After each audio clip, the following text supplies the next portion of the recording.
मुंबईतील मदनपुरी येथील एक जुनी इमारत अचानक कोसळली। सुदैवाने अपघाताच्या वेळी इमारतीत कोणीही उपस्थित नव्हते, त्यामुळे मोठी दुर्घटना टळली। पोलीस आणि अग्निशामक दल घटनास्थळी पोहोचले आहेत। ढीग हटवण्याचे काम सुरू आहे।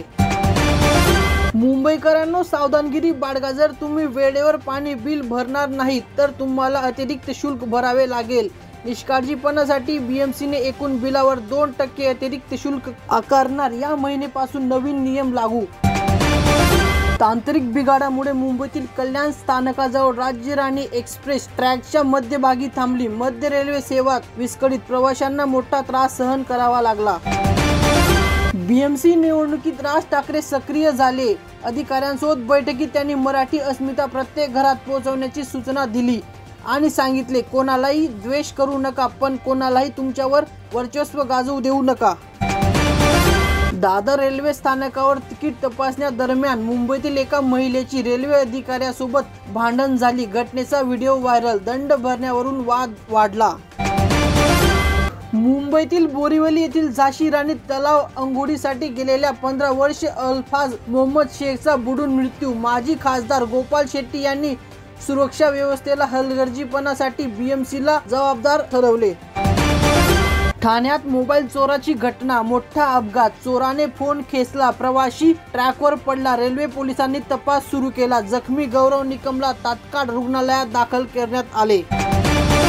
श्रावण महिन्याच्या शेवटच्या सोमवारी मुंबईतील बाबूनाथ मंदिरात भाविकांची मोठी गर्दी जमली। भाविकांनी शिवलिंगावर जल अर्पण करून भगवान शिवाचा अभिषेक केला। आता तुम्ही 1 सप्टेंबर पासून पोस्ट ऑफिस मध्ये नोंदणी करू शकणार नाही। भारतीय टपाल विभागाने रजिस्टर स्पीड पोस्ट मध्ये विलीन केले। सामान्यांना धक्का, स्वस्त रजिस्टर सेवा बंद।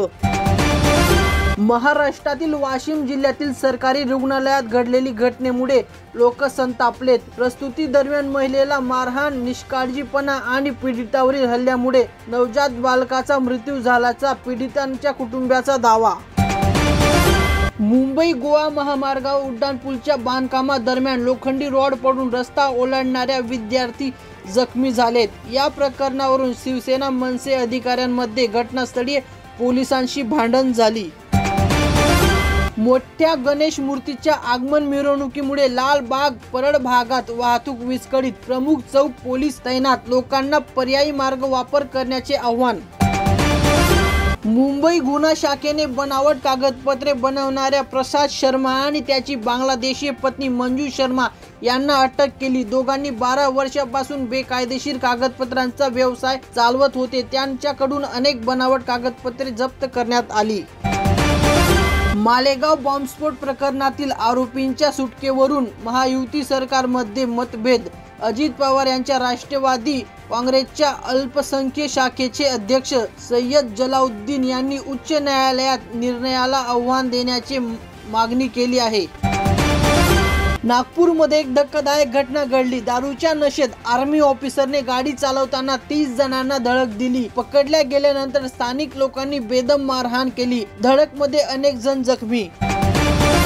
महाराष्ट्रातील अंबरनाथ मध्ये धक्कादायक घटना। नाल्याच्या स्वच्छतेबाबत नगरपालिकेला तक्रार करणारे भाजप अधिकाऱ्याला महागात पडले। भाजप नेते श्रीनिवास अधिमुलम यांना काही अज्ञात लोकांनी बेदम मारहाण केली।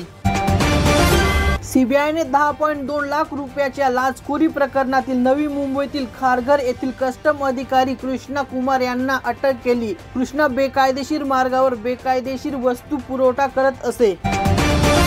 मुंबईतील वांद्रे येथील एका 40 वर्षीय पुरुषाला त्याच्या अल्पवयीन मेहुणीवर बलात्कार करून तिला गर्भवती केल्याबद्दल अटक करण्यात आली। त्याच्या पत्नीवरही अल्पविल्यतेचा आरोप आहे।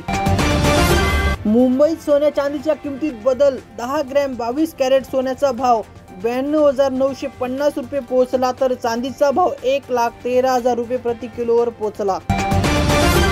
दादरच्या वसंत स्मृती येथे आगामी महापालिका निवडणुकीसंदर्भ भाजपची बैठक। आशिष शेलार यांच्या नेतृत्वाखाली अनेक वरिष्ठ नेते सहभागी। मंडळ समितीची तयारी सुरू।